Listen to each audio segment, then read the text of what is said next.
There we go. Is it on? Is it on? All right. All right. I think we got it. All right, we got it. We're good now, right? All right. What's up, everybody? Welcome to the Second Street Marvel. It's New Comic Book Wednesday, and in today's live stream, I'm going to go over some of the new comic books that I brought home from my local comic book shop this week. It's good, right? It looks like it's good on my end.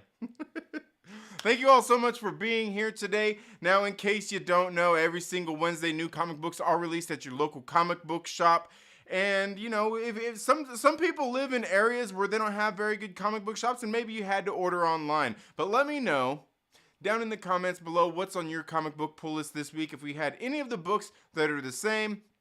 And if you got a chance to read any of your books, let me know what you thought about them. Now, I'm also going to be showing off some of the other extra little goodies that came in the mail as well. So, without further ado, let's go ahead and get right into this. And, you know, before we get into all this, I want to tell you guys thank you so much for being here. Thank you guys so much for supporting the channel by watching this live stream and any of the videos I do where I'm flapping my gums about comic books, movies, comic book movies, or even some of my harebrained theories that I have regarding some of these comic book movies. And, you know, occasionally I get into like some of the social commentary, just some of the different things going on out there in the world. But today I'm going to keep it fairly short because I do have to get my son to soccer practice. It's Wednesday. I'm a soccer mom today, okay? What can I say? What can I say? Now, one of the other things I want to say is thank you so much for being here. And if you like what you're seeing on this channel and want to support the channel with your hard-earned dollars, just like the rest of our wonderful Myrtle Maniacs, please consider doing so. One of the things I do for the channel members, aside from doing some live streams, and there's one I was going to do this past weekend, I didn't get a chance to. I was being a soccer mom. My son had a game and all kinds of stuff, so I didn't get a chance to. But regardless, I do some live streams for my channel members where I sit there and flap my gums about some of the crazy things going on in the world and just other things as well. Sometimes we read comic books together. But one of the other things I do is I also do some giveaways for some of the comic books that I back here. One of the things I do with the money that I get from the channel memberships is obviously I buy comic books, but I also go out there and I pick some of the different crowd-funded books that I see out there and I purchase them. Well, one of the things I also do with some of those on some of those projects is I do giveaways, because some projects out there have some very good package deals and things where sometimes it's a little bit irresistible for me to not be able to get some of these things to give away for some of our channel members. Some of the ones I'm actually getting ready to give away at the end of this month are these right here. These are Lady Death Volume 1 and Lady Death Rules Volume 2. These are the first, I want to say, 7 chapters of Lady Death in the Coffin Comics universe. You can find these on coffincomicsshop.com. And I actually picked these ones up because they had a very good deal on them. They actually had, these were in what they call their catacombs, which Julian the Hooligan over there, he does on their YouTube channel. And what they are is ones that are, you know, maybe slightly damaged. I know this one had like it had a scuff or something on it somewhere. I can't seem to find it here. Maybe is that it? I don't know. It's somewhere on here. There's like a little mark on it, like this one right here. I know is right somewhere. Where's it at? Where's it at? Oh yeah, right there. See that right there? See that little scuff right there? It's got a little thing on there. I couldn't say no. For $10 to get these signed by Brian Pulido. You can see both of those books signed right there. Got them signed by him. They got certificates of authenticity.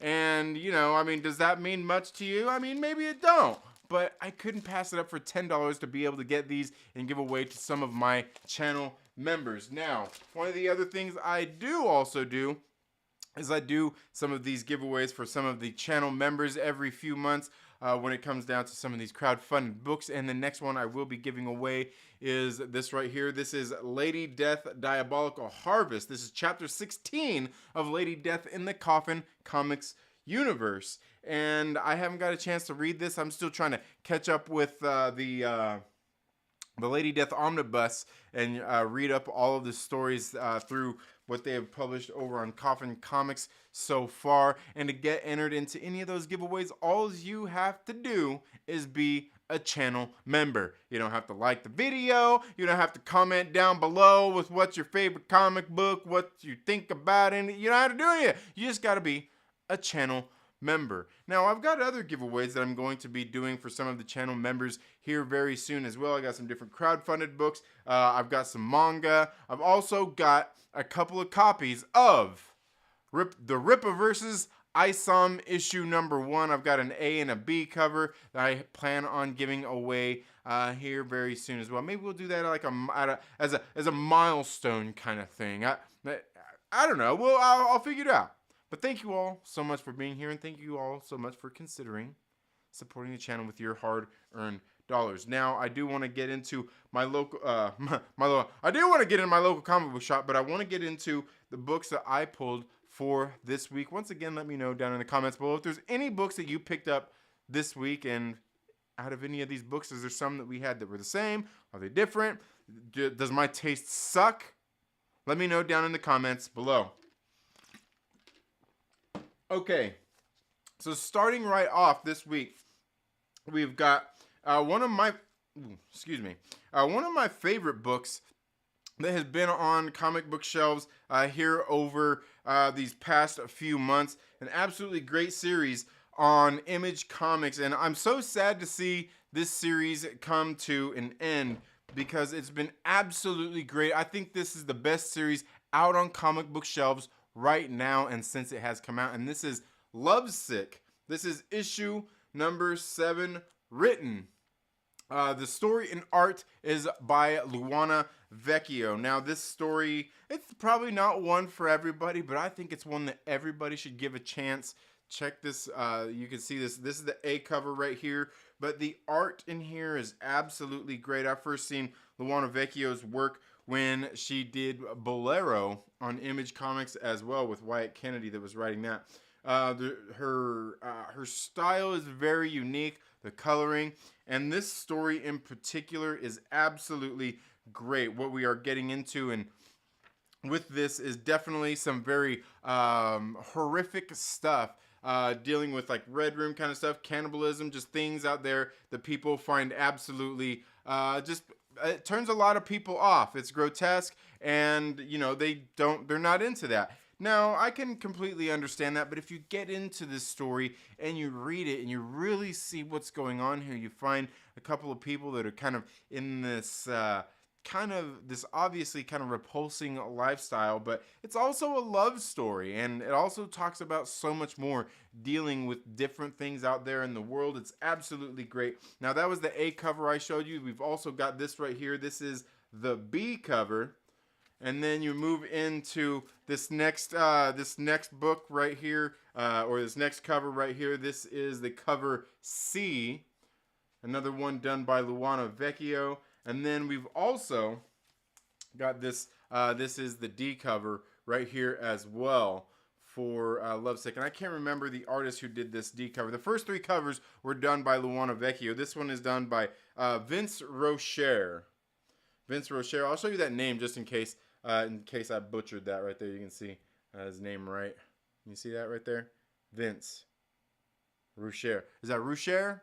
I don't know. I may have butchered that. But either way, this is the series finale. I did get a chance to read this book already, and I'm telling you, like, I hate to see this series come to an end, but I also hate to see a series continue on longer than it should and lose the magic that it has, because this book absolutely has that magic. It just has this thing about it. I don't know what it is about this book, but I absolutely love it, and it is sad to see it come to an end. I'm going to miss this character of Domino in here, and just some of the things that she is going through. Absolutely great book. Again, I would say give it a chance, but I understand if you're not into some of the different subject matter that they touch on in this book. It is a horror book. It does get into some body horror. As I said, cannibalism, Red Room type of shit. It's pretty far out there, but the story inside is so damn good and so captivating that every time this book came out, I had to read this book first Just absolutely my favorite series out there. Currently on shelves, one I think that definitely more people should take a look at and consider reading. But again, I understand if it's something that you're not into. But let me know down in the comments below if you have read Lovesick and what you think about it. William Moloch, thank you so much for being here. See, we've also got Daniel Fisher and RC Scott in the building. Thank you guys so much for being here, and thanks again, Daniel Fisher, for letting me know I was muted. Hey, it happens. I don't know what it was. Like, my microphone came unplugged, so, yeah, I don't know. It's all good. Keely Chow, thank you so much for being here as well. Now, this next book that I want to show off here is from another publisher that I have been flapping my gums about nonstop here on the channel. Now, this is once again another series finale, and this is Miss Meow issue number 8, the series finale of this particular series. Now, I have been following Miss Meow and Death Rage, another one of their books that they have been putting out. About 2 years ago at this point, Merc Publishing came out launching some Kickstarters. It was founded by the creator Jamie Tyndall, Sean Hudachko, and Murphy, and you can see those names right there. These are kind of the conspirators of this whole kind of Merc Publishing shared universe. They do have a little bit of a story that went into creating these books. Absolutely great. I'm glad that this actually happened because I think Jamie Tyndall is an absolutely great artist. He don't do a whole lot of the work in the books at this point, and hasn't even really done a whole lot of covers for this series as of late, but he does have some absolutely great work. Now, they did start, as I said, on Kickstarter a couple of years ago. They launched Death Rage issue number 1, and then shortly after that, they launched Miss Meow issue number 1. And then after that, it was several months later. I think they might have been about a year into it when they launched Born of Blood, which is the 3rd series that they have. Now, about a little over a month ago, Death Rage had its final issue. I think it was about 3 weeks ago that Born of Blood had their series finale, and now this is the series finale for Miss Meow. They do have another series that they announced in Death Rage that will soon be coming out called Catfight, which is a character that we learn about in the Death Rage series as well as the Miss Meow series. Absolutely great stuff. Now, this first cover right here is by Jeffrey Edwards and Ezekiel Dominguez, an absolutely great cover. That is the A cover, and let me show you some of the art you can expect to get in this book. Now, I do know over the course of the series, they've kind of changed some of the artists throughout. I think all of these titles they've changed artists, and there's definitely some differences between what the Miss Meow issue number 1 and 2 from the Kickstarter were. I think it was the first 2 issues compared to what we got in these retail versions, but this is some of the art that you can come to expect. The art is absolutely great, as well as even the coloring in this book. They have brought on some extra people to help with some of the script work, some of those kinds of things, and that's some of the stuff that they corrected or just changed from some of the earlier issues that came out on Kickstarter as compared to what they are doing now. They brought in Aaron Sparrow as well as, I believe, Joe Corallo, who is working with some of the writers and creators of these series. Absolutely great work. I haven't got a chance to read Miss Meow issue number 8, but I can tell you it's going to be one that I will really enjoy because I have enjoyed this series altogether. Now, they do also have a couple of other books that came out or a couple of other covers that came out as well. This is the C cover done by TriStar, which is another artist who has done plenty of other covers for them throughout this series as well, and especially on their Kickstarters. TriStar does some absolutely great work. This right here is the B cover done by Andrew Magnum and Ezekiel Dominguez as well. Another great cover. That was the B cover right there. And then we've also got this other one right here. This one is the D cover, or the 4th cover. Actually, I don't know. It looks like it says this is the 7th cover. So there's other ones out there, because I do know that they've also, this one is by Nate Watson. They've also been doing they'll have sometimes, I think they got 1 in 25s, 1 in 50s, 1 in 100s as well, for these versions that you can get at your local comic book shop. Now, I will say there is definitely a difference between these books that you can get at your local comic book shop and the Kickstarter versions. Now, most of that comes in the weight of the paper. I guess I would say the quality of the cover stock, as well as the paper stock on the inside. And I'll say, while I'm saying that, I will say that the ones you get at your local comic book shop, just like this, I wouldn't say that they're bad quality at all. They're actually very good quality compared to a lot of the books that I pick up at my local comic book shop. As well as when you get into the Kickstarters, they definitely have a different page quality and paper weight to them. But let me know down in the comments below if you have been reading any of these books by Merc Publishing, and I will show off a few of these other books I have that just came in the mail from the folks over there at Merc Publishing here over the weekend. And I need to grab one thing here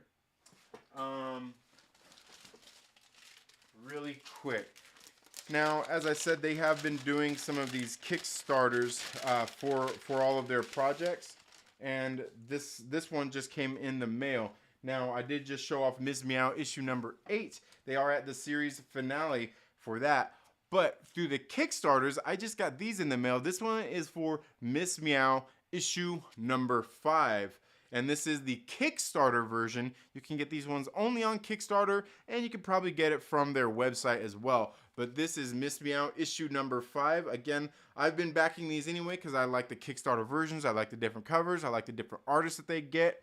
And even the difference in the quality of the books. Now, this is number 5. I've already read this, and I still went and backed it. This cover right here is by the artist Shikari, and if I'm not mistaken, I believe they called this one like the Black Friday edition right here. It was only available for the first 48 hours of the campaign, but then we've also got this one right here that is the risque version of the exact same cover, once again by Shikari. Absolutely great stuff. Now, one of the things I like about Shikari's work is that it's very photorealistic if you get in and look at it. But not only that, how you know this. I think this the girl here on the cover looks very much like, what's her name that played Harley Quinn, and yeah, I don't know why I can't remember her name all of a sudden, but it looks very much like her kind of in the face. Not exactly, but a little bit. And then also when you get in here and you see the skin tone, like the colors and like the texture of like the skin, it looks very photorealistic. She is a digital artist, so all this would have been done on say her computer or her iPad through various different programs, but very good art that Shikari does. I absolutely love it, so I pick up a lot of the books for those Shikari covers. Now, the next one I have here is from artist John Royale, and this is once again the risque version as well, an absolutely great cover featuring the character of Catfight, who is one of the characters who will soon be getting her own spin-off series. And then this last one right here, this last one is by Ali Garza. And this right here is once again Catfight, another great cover. And when it comes to their Kickstarter versions, I can never decide which one to get, which is hard because then I end up spending too much money. I wouldn't say too much money, but just more than I want to. Trying to find my favorite cover because they always have so many damn good covers. And like I said, I just showed off the ones I got from my local comic book shop, and you know what? They're great. I pick all of them up because at $4.99 I can't say no. But when it comes to like the ones through the Kickstarters that, you know, they end up costing, you know, $15, $20, $25, $30, I can say no to that. That's a little easier for me to say no, but like when they're at like, you know, $15, $20, I'm like, maybe I maybe I could get a few of them. Maybe I could get a few of them. Because not only that, when you back their Kickstarters, you also get some of the different little extra little goodies that come as stretch goals. Like for this one right here, we got this sticker right here commemorating the Miss Meow Kickstarter for issue number 5. And I can't remember the artist who did that one. But then we've also got these several different magnets right here, like this one right here from John Royale. We've also got this one right here. There's just like that commemorative sticker I showed you. And these are all little magnets you can put on your refrigerator, pin up your son's or your daughter's art and show it off along with these very beautiful magnets right there. See, just some very cool stuff. Just little things that come along with the stretch goals. They also got this little sticker right here, once again, of that the Shikari, the Miss Meow there, that Shikari version. Then we've also got a few different bookmarks here as well. And you know, these things, I mean, they're not like the greatest things in the world, but they're just cool little things that come along when you back these projects. Now, the next one, the other thing that came with it is I got several of these as well, and this is the Merc Publishing poker chip. Is that? Come on, focus. Focus. There we go. There we go. Merc Publishing poker chip right there. Very, very cool stuff. And again, I mean, go check out their books on Kickstarter. These folks are very good at their customer service. If there's ever any issues, you can definitely reach out to them, and they are very responsive and very good at communicating with their customers. I've never had any issues, and like I said, over the past, I think sometime last year, which is when the books started falling behind from the ones they're releasing in comic book shops, they had printer issues and things like that. They had to find a different printer because they have a certain quality that they know that they expect, that you expect as one of their backers. They're absolutely great. I would say these folks, like I was showing earlier, the Coffin Comics books, the Lady Death, you got La Muerta, and even Hell Witch. These, like, Coffin Comics is the gold standard, but I would say over the last couple of years, the folks over at Merc Publishing have done absolutely great in solidifying and climbing their way up that ladder to become, and maybe one of these days they'll be matched up there with the folks over there at Coffin Comics, because I say they're almost there. They're pretty good. They're pretty good. And I wouldn't say that if I didn't really believe in these company. I've backed plenty of different Kickstarter projects out there. I've got some, I've had all my books delivered so far, but I certainly see how there's different creators out there who are better at interacting with their customers and taking some of those things in, criticisms and things like that. They're absolutely great dealing with their customers and all of that kind of stuff. Definitely some of the better people out there.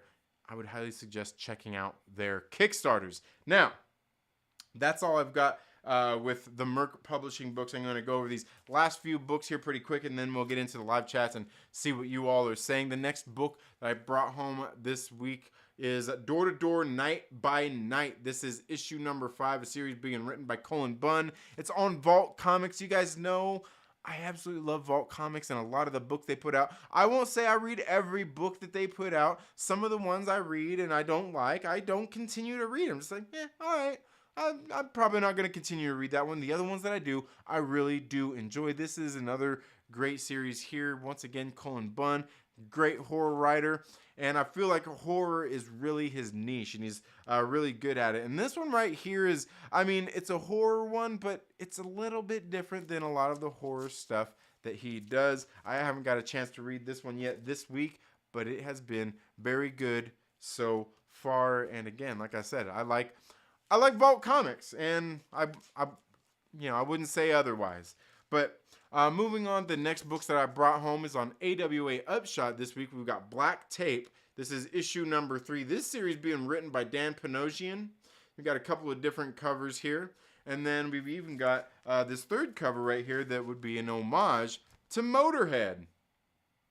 Another absolutely great cover. I got all 3 of these. Now, I'm so used to Dan Panosian actually being an artist on books, but he's been doing, and I'm not saying he's never done any writing before, but he's been doing a little bit more writing lately, and this series has been very good, where it seems like it's mixing like a 70s rock with the occult. Very, very good stuff, and it's got Dalibor Talajik on art, who I think his art definitely fits very well within the horror genre. He's been doing a lot of work with AWA Upshot here over these past few years, but you could just see some of the art in this book, man. Is absolutely great stuff, and you can see I can tell his work a mile away at this point. Very, very unique style. Dalibor Talajik, just an absolutely great artist. I love his work. But let me know down in the comments below if you've been reading Black Tape and what you think about it. And I'll show off this next book that I've got here on Boom Studios. This is Grimm, issue number 10. I can't believe we're at issue number 10 already in this series. This one being written by Stephanie Phillips, art by Flaviano, colors by Rico Renzi, and letters by Tom Napolitano. Now, this series right here has been probably, I would say, Stephanie Phillips' best indie work that she's done. I haven't read any of her work on DC, and I believe she's done some for Marvel. I haven't read any of it. I've only read her indie stuff, but I would say that this is probably her best series that she's written so far over the past few years. Is kind of following some of the different books that she has done. I think this one is probably her best work. Definitely worth checking out on this one. We're following our main character, who is we find out is actually the daughter of Death, and she found that out only because she got use of the scythe, and she ended up going from being in the unliving world to becoming living, and it's something that apparently not everybody can do, and that's kind of how she started to unravel the mystery of exactly who she was. Been very good series so far. I would say, though, these past few issues have been a little bit slower and haven't had quite the meat to sink my teeth into like the first handful of issues, but the series has still been pretty good. But let me know down in the comments below if you have been reading Grimm and what you think about it. I'll show off these last couple of books really quick. Like this one right here from Titan Comics. This is Blade Runner 2039. This is another series, obviously, following in the Blade Runner franchise. Here we're following Anna Ashina as she is going out. And she was a Blade Runner, but now she actually helps replicants out there who are just trying to make their way and I guess not be killed. She defected. And this one being written by Mike Johnson, and art by Andreas Guinaldo, colors by Mark Lesko, lettered by the hardworking Jim Campbell. I've really enjoyed this series so far. I don't really have much else to say about that because I haven't got to read this 4th issue, which is the final issue in this particular story arc. They have been doing these in 4-issue story arcs since the beginning. When they started, I think they started with Blade Runner 2019, then went to Blade Runner 2029, then Blade Runner 2039. But I've really enjoyed this series, and I've been picking up all these Sid Mead variants. Sid Mead is the person who actually did all of the concept art for the original Blade Runner movie. But absolutely great stuff. And let me show off this last book that I picked up from my comic book shop as well. This is The Flesh-Eating Cheerleaders from Outer Space, and you can take a look at that cover right there. Now, I've been picking these ones up for the boobies, I'll admit it. I can't help it. I like boobs. What am I supposed to say? But I picked these up because the art on the covers was really good, and the first couple of issues I read, I opened the book up, and I seen the art on the inside, the page layouts and stuff, and it really wasn't impressive to me. I'm like, man, I'm not going to continue to read this. I had some of them on pre-order for my LCS, so I was like, I'll pick them up anyway. But then I think about issue number 5, maybe it was last issue, maybe it was number 4. I actually cracked it open. I looked at them. I was like, wow, the page layouts looked a little bit better. The art looked like they improved a little bit. So maybe I'll go back and give this one a chance and read it and see if the story's got any better, if those page layouts just got any better. Maybe it was a particular page I opened up. But I'm going to go back and read it, so then I'm not just buying it for the cover art. But let me know down in the comments below if you have been reading Flesh-Eating Cheerleaders from outer space. And I'll show you guys these last things that actually came in the mail as well. Some Kickstarters that I went and backed, and I will be doing a giveaway for one of these as well. But in case you guys don't read comic books that often, or maybe you do, you follow what a lot of the people here on YouTube say, or even on Twitter, that comics are dead. It's all about manga. Manga, right? Well, recently, the folks over at Sigma Comics, who had been doing a series called Here Comes Calico, recently came out with Here Comes Calico, the manga series. This is volume 1. This just came out. I got this in the mail about a week and a half ago, so I went ahead and picked up a couple of these. I couldn't say no when this book came. They were only $10 each. You can see it. It's not it's not super thick, but very good series. Here, I haven't got a chance to read this yet, but I did pick up 2 copies because at $10 each, I couldn't say no. Now, one of the things they do here, these folks over at Sigma Comics, is they had some of their, I would say some of their supporters through the series was the ASPCA, and in here in this particular series, you can see that the main character is going out there and actually, how would you say, exacting justice on people who are abusing animals. And, you know, maybe that's something that turns you off or something. Maybe you're somebody who says, you know, fuck them animals, you know, and maybe you're a piece of shit for that, you know, because there are some animals out there that are pretty much defenseless. I mean, you know, people out there fucking beating their dogs, cats, all, you know, whatever. It's not cool. You're not cool for doing it. But here, they've got this hero, and Here Comes Calico, that is going out there and abusing the abusers. Been a very good series, a little bit extreme for some, but I've enjoyed the series overall. But let me know down in the comments below if you have read Here Comes Calico at all. Let me know what you think about it. I will be doing a giveaway for one of these for one of my channel members as well. But that's all the comic books that I have to show off for today. I'm going to get here into the live chats really quick, say what's up to everybody, and then I've got to wrap it up because I've got to get my son to soccer practice here in just a little while. Thank you all so much for being here. Once again, smash that like button, share the stream out with your friends, tell them to come hang out with somebody who thinks that you shouldn't be beating animals. And let's see what you're all saying. I see we've got Mike Porter in the building. All right, thank you so much for being here. StarWarsMCU-OG, Obi-Juan the homie, aka Beskar Batman, my man. Hope all's going well with you. StarWarsMCU-OG. And let's see, I know I just seen somebody else step in. Aphrodite Lee, thank you so much for being here. Oh yeah, you like that t-shirt? The Lady Death t-shirt? Yeah, I got that one through Coffin Comics, through one of their Kickstarters they do. And I think you can still find that one through, they probably have them on their website as well. Very good stuff. Very good stuff. But let's see what everybody else is talking about here. Mike Popcorn Porter says, Miss Meow with that. Yeah. The series has been very good. I've enjoyed Miss Meow, and I hate to see this series come to an end, you know? But it will continue on at some point. I'm streaming during your dinner. All right. My bad. Yeah.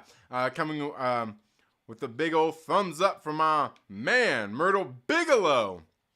This is the way. Yes. On Twitter, I've had quite a bit of women throwing themselves at me. What can I say? I'm irresistible. Let's see. Mike Popcorn Porter says, I will say this before I listen. I have asked my normie friends. They have no idea who Ezra Miller is, so they don't have an opinion.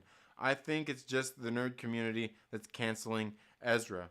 Well, I think there's plenty of people out there who probably know who Ezra Miller is and some of that stuff, but like as far as like them caring about anything, yeah, I mean, I think when it comes to a lot of these issues, it's really, you really are right there. It's the nerd communities, people who are here on YouTube watching, who are on Twitter, interacting with different content creators and things like that, who are kind of in that cultural, what would you call that? The cultural zeitgeist, you know, the pop culture that we all love so much. I mean, I I think outside of that, a lot of normie people, they don't really know. They don't really care. They just want to watch a good movie, and that's perfectly fine. And it's something I actually got into a discussion this morning with somebody, because I seen a tweet come out yesterday with, somebody was talking about Star Wars theory. I've only watched one Star Wars theory video ever, and I commented on it. But I don't follow him on Twitter or anything like that, but apparently he came out, he had some tweets and stuff, and there's other people out there who just got a problem with it, and and the thing is, like, I get it, like, everybody has their point of view, and that's one of the things, like, everybody's entitled to their own opinion. Most people I know, most content creators would say, hey, enjoy what you enjoy. You're free to have your own opinions. They're free to have theirs, and most of them aren't gonna, I guess, say that you can't have your opinion. But I've seen this particular one where somebody's crying about something Star Wars theory said and all this and that, and it's like, I asked him, like, hey, I don't follow this dude, but like, did he say you can't have an opinion or anything? I don't understand where you're coming from here. You're mad because he said something. Like, I get that, but what's the big deal? And one of the people who follows the channel, and somebody even follow that I met through the Den of Nerds, actually, we kind of got in, we're talking back and forth on Twitter and about just some of those kinds of things, and something even Mike Porter has actually kind of brought up too, is like, when it comes down to it, there are content creators out there that have that have a narrative, their own spin on things, and if they're a full-time content creator, absolutely they do it full-time. They do this for the money. It is their job. It is how they support themselves. So naturally, a lot of them will kind of lean into their content and what exactly they're doing. Sometimes it can be good, sometimes it can be bad, and depending on who you are, I mean, maybe you like a certain people, maybe you don't. And I'll say, like, I'm one of those people, I like input from everywhere. I like to hear people I disagree with, people I somewhat agree with, people I definitely agree with, just different things out there. But there are so many people out there who have their opinions on these things, and I think for the most part, most of them, they might say, oh, well, your opinion's stupid, or I don't agree, or whatever. I think generally most of them are open to the fact that you're free to have your opinion.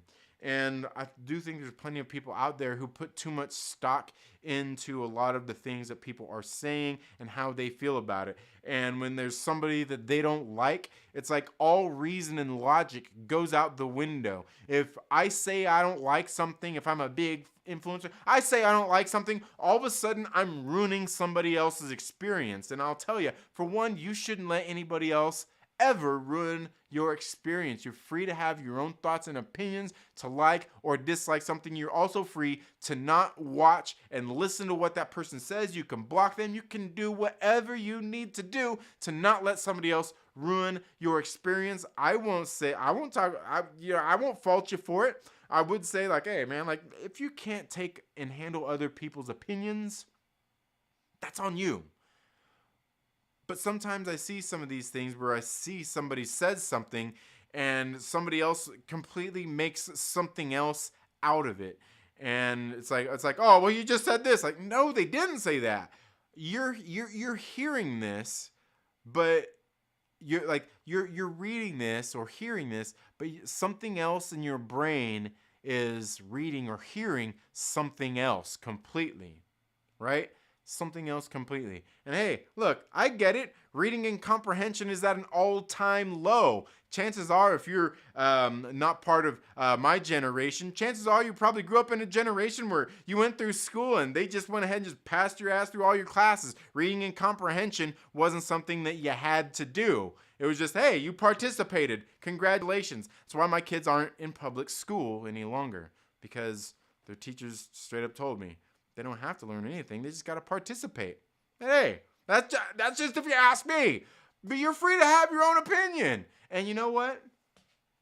I'm not going to be an asshole to you because you have your own opinion. We all have an opinion. Let me know yours down in the comments below. But yes, I mean, certainly people who are keeping their nose and their ears to the I guess, their ear to the ground and their nose to the grindstone who of all this nerdy shit. Yeah, we're the ones who know more about it and react to it more than, like, my sister does. You know what I mean? And she likes all this nerdy shit, but she's not sitting here watching YouTube videos and getting on Twitter following that shit. She got better things to do with her life.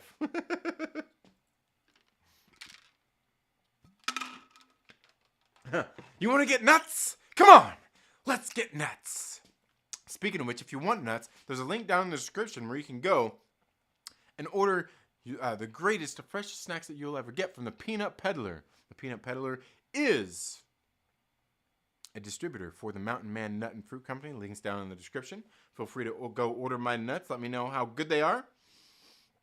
And yeah, I love that line. Yeah, me too. Yeah, I love Batman 89. Yeah, you can't go wrong with either Merc or Coffin Comics. Yeah, both great publishers. Absolutely. Star Wars MCU-OG says Batman 89, the biggest opening I've ever seen to this day. Yeah, man, like, we were on vacation. I made my parents take me to see that shit while we were on vacation. Yeah. Aphrodite Lee, again, thank you so much for being here. Lucas Texvenger in the building. My man, what is up? Keaton Nicholson delivered classic performances. Okay. I bought tickets ahead of time. First time VHS came out 3 months later. Yeah, I bought it too. At the first time VHS was affordable. $15 at Sam's Club. Yeah. Absolutely. Yeah. Where does he get those wonderful toys? Yes. Jack Nicholson is the man. Yeah, I was getting ready to say that's another good one too. Never rub another man's rhubarb.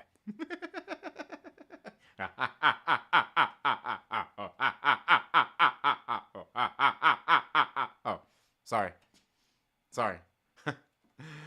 All right, have a good one, Star Wars MCU-OG. Lucas Texvenger says opinions are like assholes. Everyone has one, but your opinion shouldn't make others act like it now. Yeah, exactly. Yeah, everybody, like I said, everybody's entitled to their own opinions and stuff like that. Like, look, don't let somebody else ruin your day.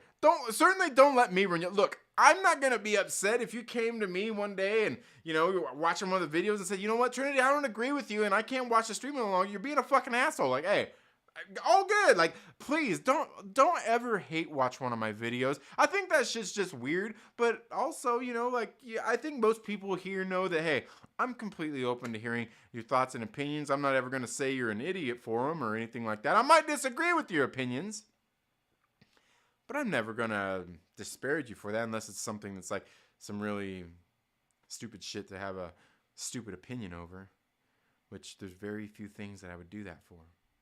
But thank you all so much for being here. Guys, I've got to get out of here. I'm already late. I've got to get my son to soccer practice. You all have a very good day.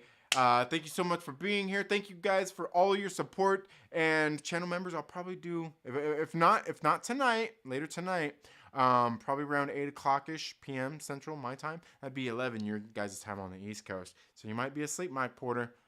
But if not, maybe tomorrow morning I'll do a live stream, a members-only live stream as well. I meant to do one here over the weekend, just didn't get a chance to. Was really busy. Son had soccer games and stuff, and you know how it is. But thank you all so much for being here. You all have a very good rest of your day. Be safe, have fun, and we'll see you in the next video or live stream. Later.